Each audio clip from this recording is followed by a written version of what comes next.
was wondering, sitting down over there, how did it all happen? You know, let me just tell you some things. Let me tell you some things. I'm standing here, addressing myself among other people, students from the business world, from the MBA program. Let me tell you that I'm going to give you a little history because it's important. If you don't have the history, you cannot go to the future. I graduated as a chemical engineer when I was 19 years of age, because I wanted to get married to Perla, who's sitting here. And there was a group of chemical engineers in Cali. We were 7. There was a university there, who still is there, Del Valle, and we founded the chemical engineering faculty. I was 19 teaching. So now that I'm standing here listening to you, your kind words addressing me, I think how did it all happen, and where are we today? Let me just give you a little story, really, because I think it's important, of my family. Just maybe for 5 minutes. My father and mother were born in Lithuania. And in 1924, they came to Israel in the third Aliyah.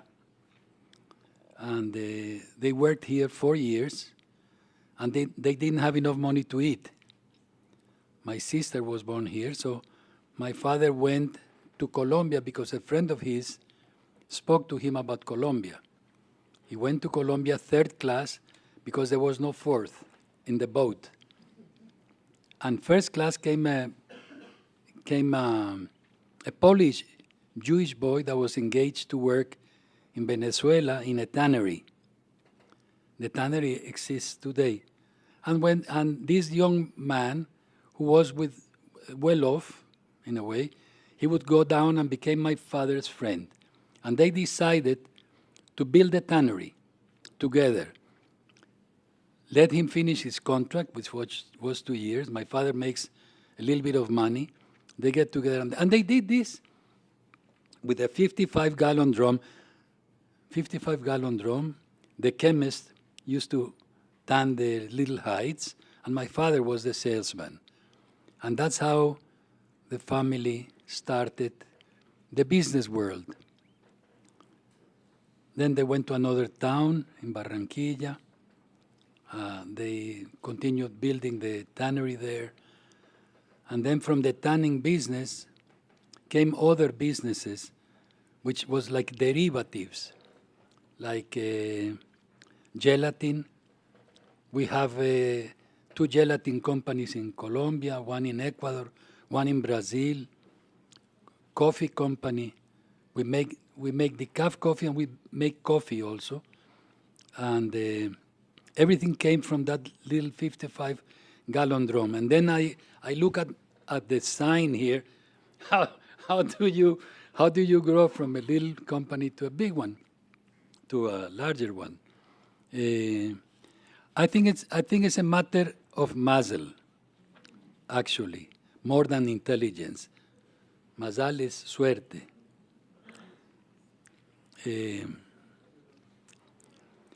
As the time went by, I hope I'm not going too slow because I know we only have 40 minutes or so. When I graduated from school, I didn't find a job in my father's business because my father had 2 partners. And my brother, my oldest brother, was already there, so I had to go on my own. So I went on my own. And then somebody was asking me, I think it was Gilly or Vivian, and I told them I failed at least 10 times in my life. in business. I built many things. Many things. I had a toy company made out of wood, many things that I failed.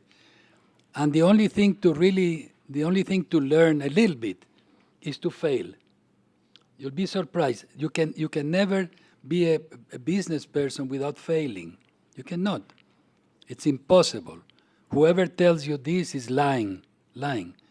So, I failed, and because I failed, I did other things that were good, and rightly enough, as I came out of, I built it, I bought two small, I don't know if you're interested, but I bought two small injection molding machines in the States. I brought them to Colombia, and I built a plant, which today is one of the largest plants in the country, which is Remax. And I was making toys. And it was not easy. It was very difficult. You see, what I want to tell everyone is that it's not easy. It's easy to talk about it, to talk about the history, but it's not easy. It takes a lot of nights, which my wife can attest, that I couldn't sleep. Because I couldn't get up in the morning because I had to pay, and I didn't have the money to pay things. So, I got up at 3, 4 in the morning. What do I do tomorrow? And there is a joke about it. You know the joke? May I tell it to you? There is a joke, and then I'll go to the business part. There is two Jewish people.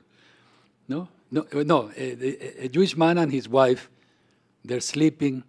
It's about 1 in the morning. He cannot sleep. And his wife asks him, what is happening to you? I don't know. I owe money to Abraham, was the neighbor, and I don't have the money to pay him. The wife tells him, give him a call, tell him you cannot pay him, he will not sleep, and you can sleep. It's a real joke, but in a way it's true. Okay, let me see how I can tell about this. It's interesting because my oldest son, who, as you said, graduated with an MBA, I didn't go to good schools. My schools were not good. I'm going to go now to good schools, but I didn't go then. He graduated, and we had a small financing company. This is true. It was bankrupt. If not bankrupt, I can say it was not in a good shape. But thank God, it went on and on. From this company, we bought, as you said, we bought a bank that was losing $1 million a month. Not 8 million, but $1 million. But it was true, $1 million a month, and we didn't have the money to lose it. So we had to turn around the bank and made it very profitable, very profitable. And from this bank, we bought the largest bank in the country, without money, with ingenuity, without money.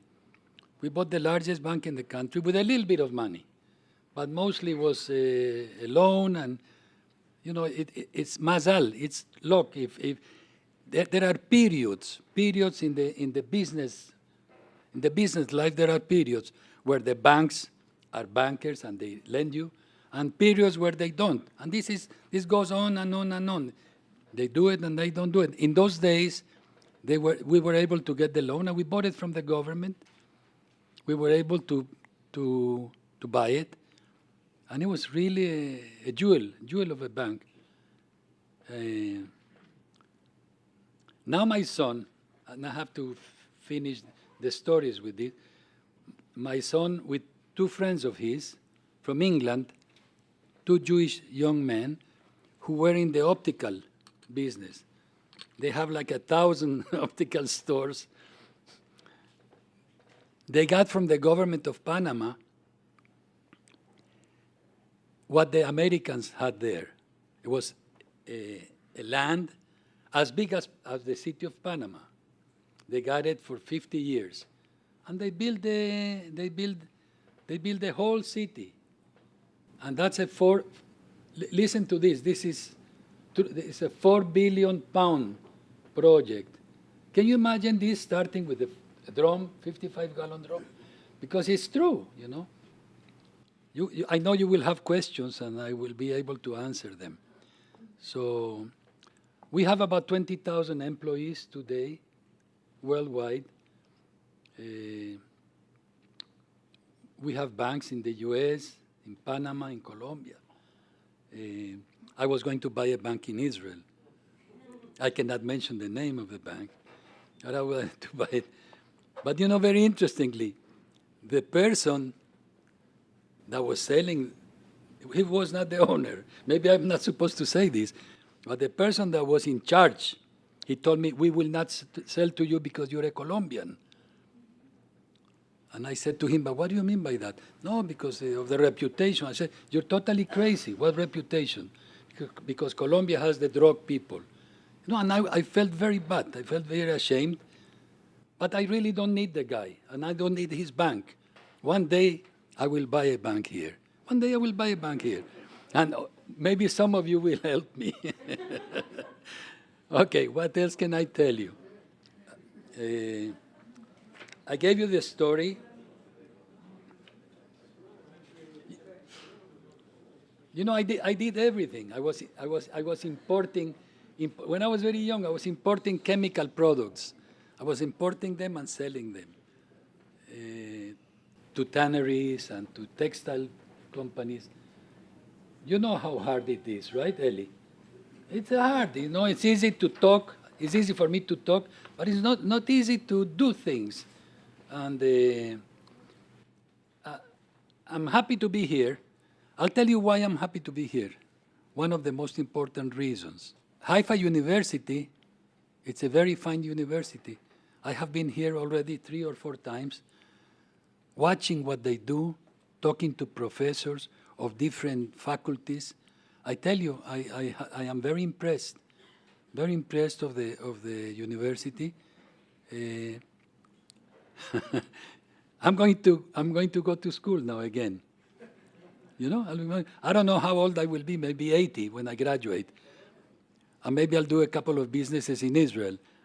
Anyhow, I think it's better questions and answers. I think it's better than I go on. One day, if you want, personally, I can tell you a little more stories of my life. I have a lovely wife who I love since I was 13 years of age. And she's still with me because she cannot leave me. Because I would get lost.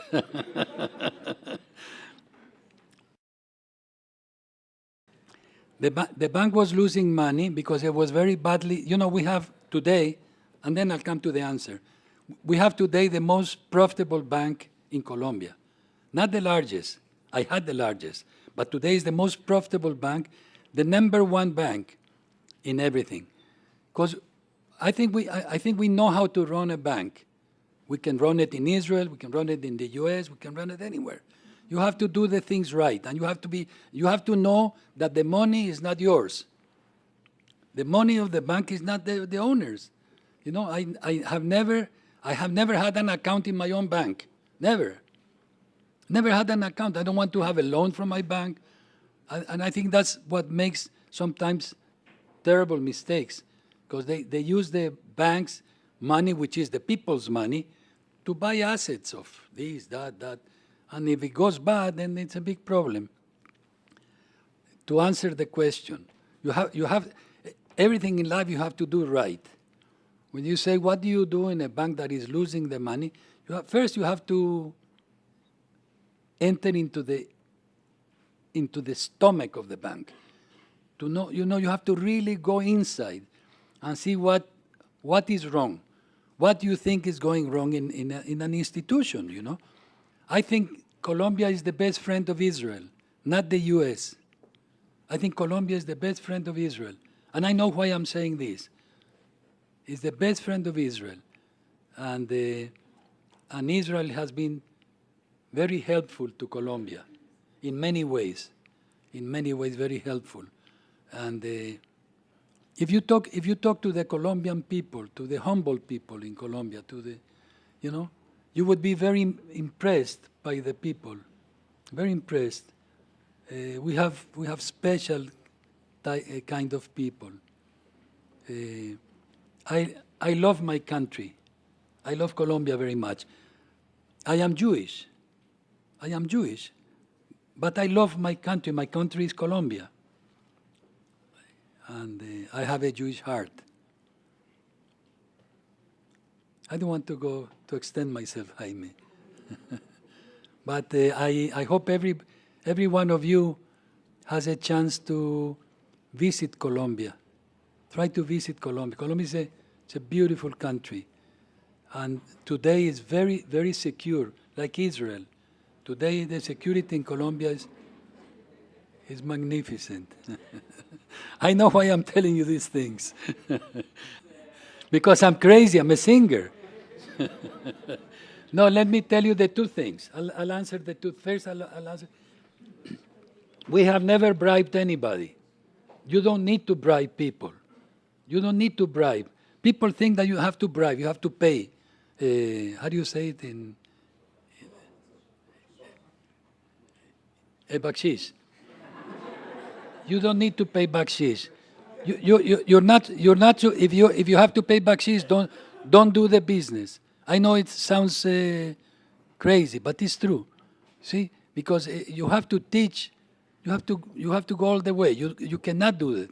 You can do business clean. You can do business clean without paying people. Even though people are paid in every country, in many countries, there are a lot of bakshish going on and bribes and things. But you have to go to bed clean. You have to sleep 8 hours a night without thinking anything. You have to sleep night. That's number one. I don't know if it answers your question. Why did I go to? Why am I an ambassador? I myself don't know. Let me tell you how it happened. The president that we had before, just a few months ago, President Uribe, called me one day. I was friendly with him, not very friendly, but friendly. He called me one day to the presidency, and he tells me, Mr. Giלינסקי, I want you to be the ambassador of Colombia to Israel. And I said, what do you mean? Yes, I want you to be. You think I can do the job? He says, I think you can do the job. Can I think about it? I told him. And he said, no. Tell me yes or tell me no. That's how I became ambassador. Truthfully. This is not a joke. You laugh, but it's true. I'm enjoying it more than you. If you have my address or my email, and you have a question in the future from what you do, write me. I will offer you two things. One, that I will give you an honest advice, and two, that I will not tell anybody. I know how to keep a secret. No, really. I'll tell you why. In my house, I always tell. I don't know. Maybe it's Lithuania. Or I don't know. But my father and mother, they always were very, very concerned of telling people things. Gossiping. So I never did. So if any one of you has a question and thinks that I could give you an answer, honestly, I'll give you the honest answer. I'll tell you what I think. I may be wrong, but I'll tell you what I think. I will be very pleased to, Israel is an interesting country for me. I was a tourist in Israel. As a Jewish person, I used to come as a tourist. Now as an ambassador, I live here already for 10 months, Perla, or 11 months. It's different. It's different. To live here is different than to be a tourist. You come for 4 days, 8 days, 15 days. It's been difficult. It has been difficult. Perla doesn't like me to talk about it. But it has been difficult to be an ambassador. Difficult. It has been difficult, not easy. The Israeli people are funny and different. Not you, of course, not you. Thank you very much.